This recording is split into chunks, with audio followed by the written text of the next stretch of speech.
welcome to another episode of Wargames Geek.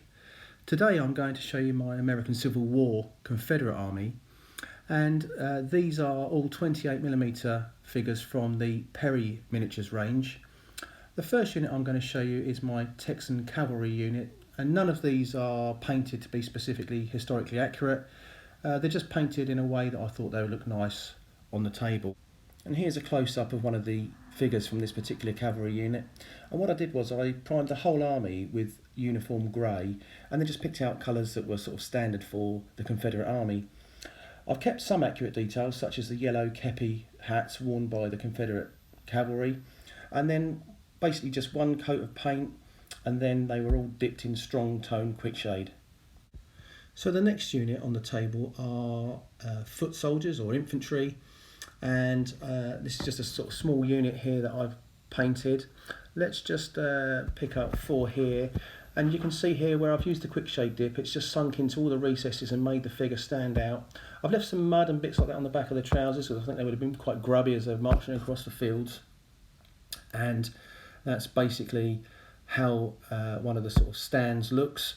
What I've done is I've kept the bedrolls for this particular unit in brown just to identify it from other units. So next on the table then is some field artillery, and again I've not picked any historic unit for these. I've literally just painted them in a way that I thought would look nice for gaming on the table. And let me just turn this around so you can see the different colours. I've used some red on this one. It's got a stripe down his trousers, and the chap at the back there has got a red kepi, which indicates he was a member of an artillery unit. So the next unit then are a unit of foot infantry, and the difference here, as you can see there, I just pointed out, is that the bedrolls I've done in yellow just to identify them in the box when I'm pulling them out. And the flag I've used is from flagsofwar.com. They're not expensive, but they look quite nice, and this one is a Mississippi unit. Again, not historically accurate by any stretch of the imagination, just I like the flag. I've painted them in colours that I thought looked nice, and that's what this particular unit looks like on the table. Okay, so the next unit I've done is my first attempt at a unit of Zouaves, and I've tried to make these as close to as possible to the Louisiana Tigers. There's lots of info on Zouaves and the American Civil War. If you're interested in that, then by all means Google it. And a close-up of that is the red fez hat. I've done their jackets in blue with gold braiding, and then the trousers in blue and white stripes. Historically they would have been red, white and blue stripes, but I didn't want to push my luck, so I left it at blue and white. And again they were dipped in quick shade, left to dry, and then given just a matte varnish just to finish them off there. And I think they look quite good as a first attempt. And again, just to show you the second field artillery unit there. And again the red artillery hats, the kepi hats.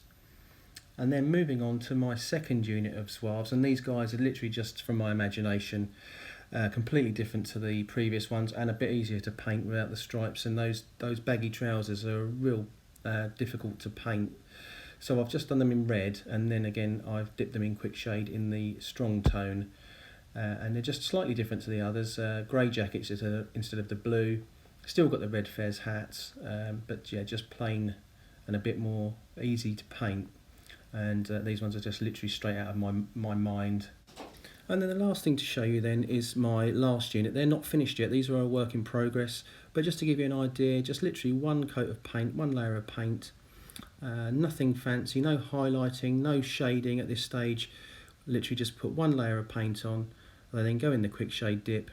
And once they're dry, 24 to 48 hours, once they're dry, we just give them a matte varnish, and that finishes them off. They look rather nice. We then need to just do the basing for the stands.